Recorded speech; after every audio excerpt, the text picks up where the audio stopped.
Hello learners, welcome to Learning on Tube. इस channel पे आज हम लोग UPSC, BPSC, JPSC, UPPSC, MPPSC एवं जितने भी स्टेट पीएससी एग्ज़ाम्स होते हैं उनसे रिलेटेड भूगोल के क्वेश्चंस पढ़ेंगे। और ज्योग्राफी के इस वीडियो सेगमेंट में हम लोग कुल मिलाकर के 40 क्वेश्चन पढ़ेंगे।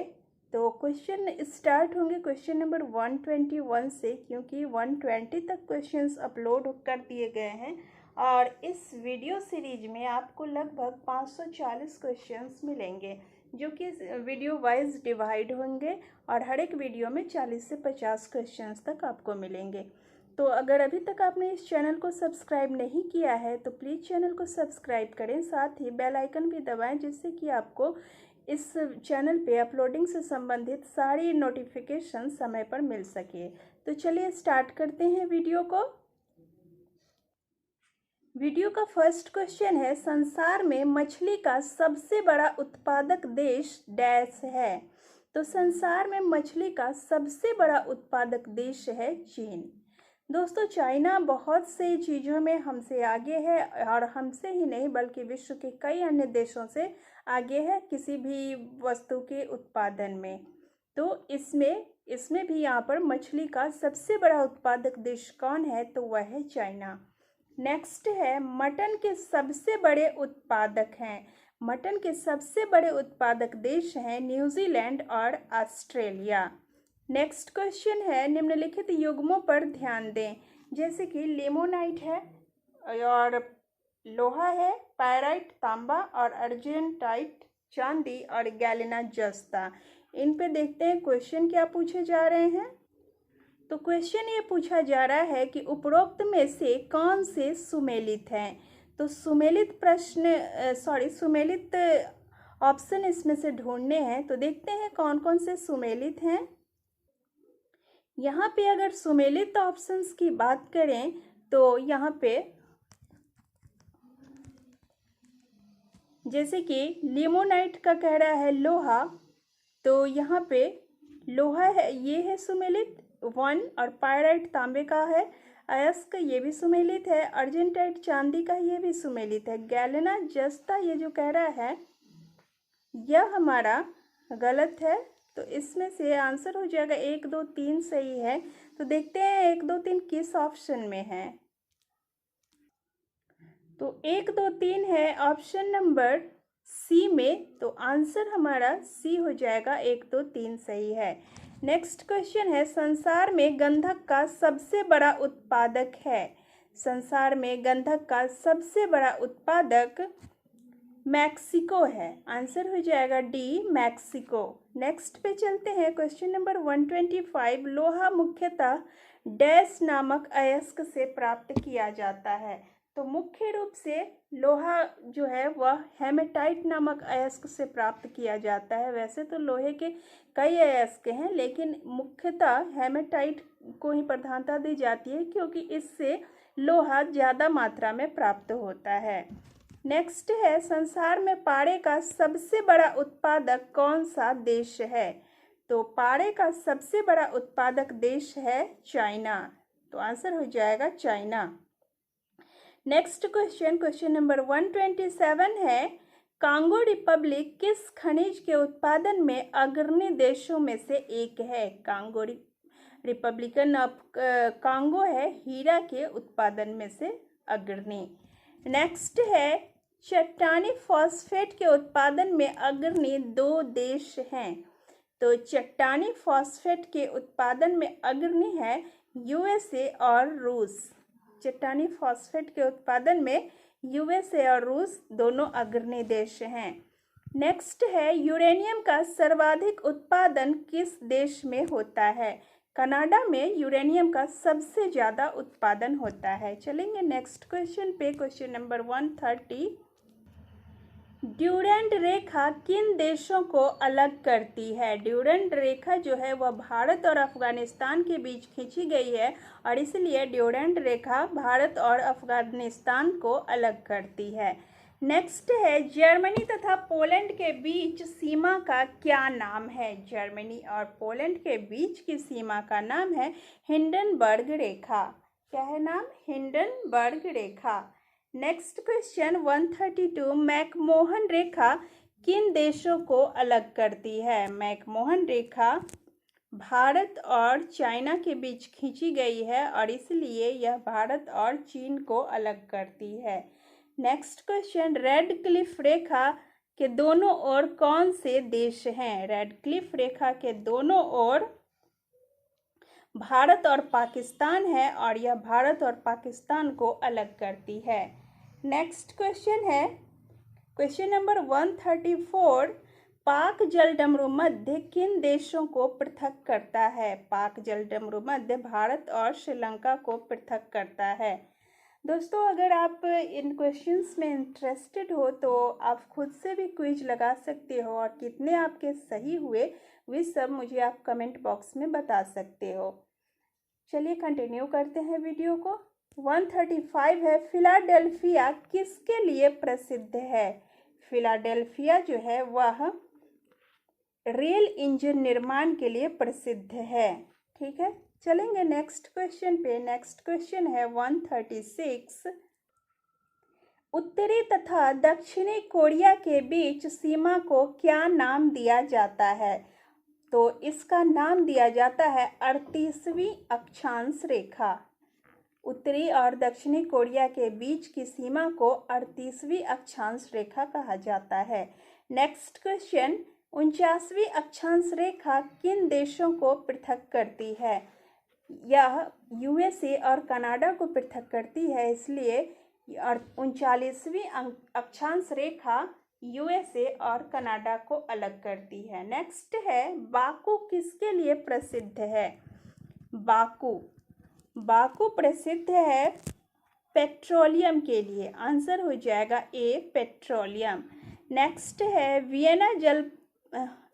निम्नलिखित कथनों पर ध्यान दें। पहला कथन है वियना जलपोत निर्माण उद्योग के लिए प्रसिद्ध है और दूसरा कह रहा है डंडी वस्त्र उद्योग का केंद्र रहा है। तो इसमें कह रहा है उपरोक्त कथनों में से कौन से कथन सही हैं? तो इनमें से वियना जलपोत निर्माण के लिए प्रसिद्ध नहीं है और डंडी वस्त्र उद्योग का केंद्र रहा है, यह सही है। तो आंसर इसमें बी हो जाएगा, केवल 2। नेक्स्ट, लीड्स किस उद्योग के लिए प्रसिद्ध है? लीड्स है ऊनी वस्त्र के लिए बहुत ही ज़्यादा फेमस है। आंसर हो जाएगा ऊनी वस्त्र। नेक्स्ट क्वेश्चन पे चलते हैं। क्वेश्चन नंबर 141, किस देश को संसार का चीनी का कटोरा कहा जाता है? संसार का चीनी का कटोरा क्यूबा को कहा जाता है।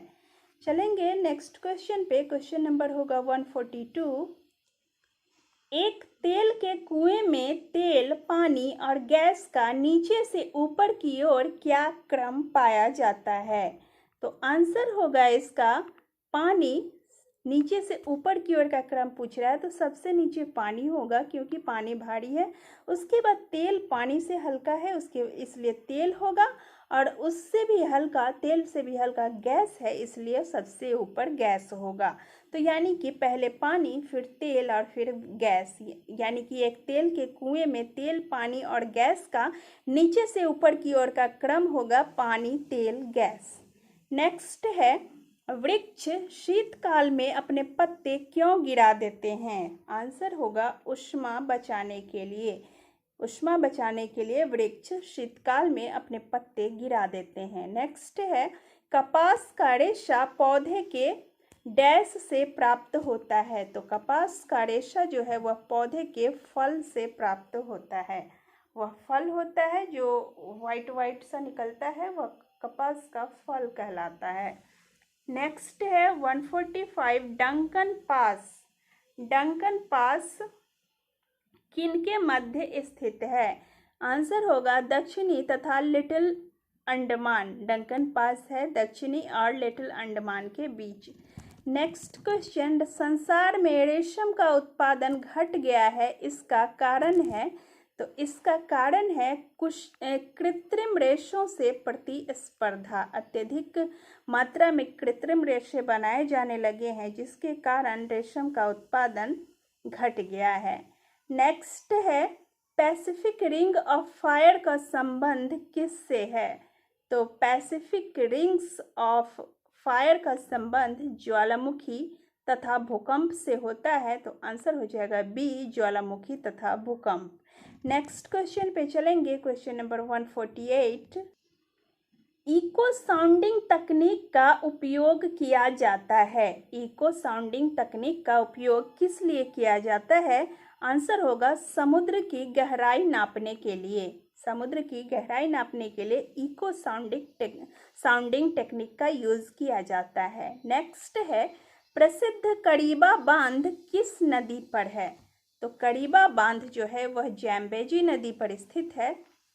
नेक्स्ट है, भारत की मुख्य भूमि का दक्षिणतम बिंदु है। भारत की मुख्य भूमि का दक्षिणतम बिंदु 37 डिग्री 8 मिनट उत्तरी अक्षांश है। ठीक है।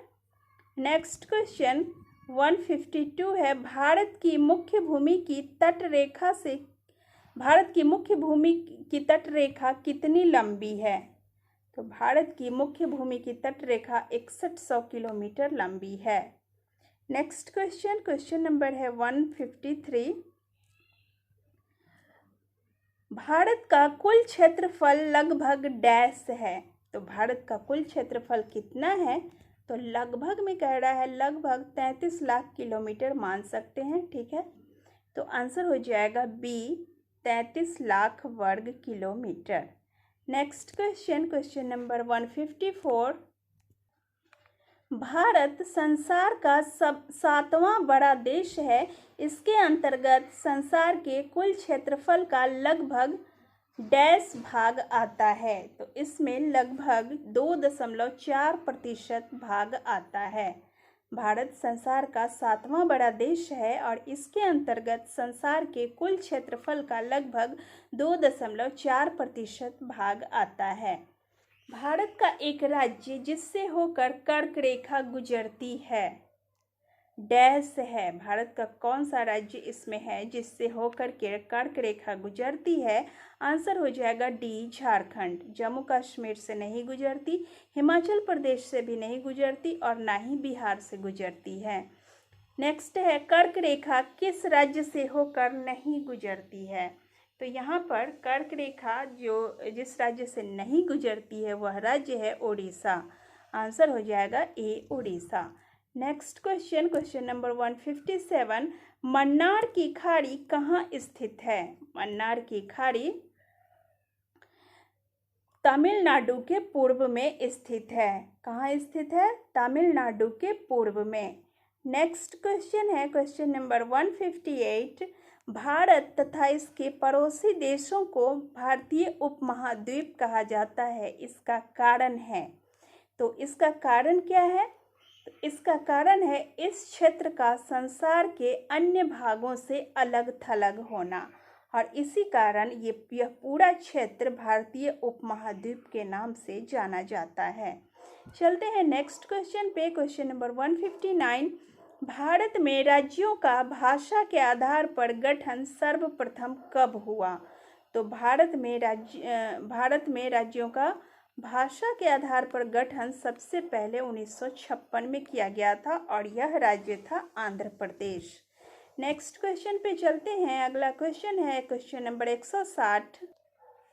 किस क्षेत्र में देश की सबसे प्राचीन चट्टानें पाई जाती है? तो इसमें अरावली क्षेत्र जो है यहाँ पर सबसे प्राचीन चट्टानें पाई जाती हैं। पूरे भारतवर्ष में जितनी भी चट्टानें मिली है उन सब में सबसे ज़्यादा प्राचीन अरावली की चट्टानें पाई जाती हैं। तो इस तरह से समाप्त होता है ये वीडियो। नेक्स्ट वीडियो में हम लोग बाकी के क्वेश्चंस को कंटिन्यू करेंगे। तो सुनते रहिए लर्निंग ऑन ट्यूब को।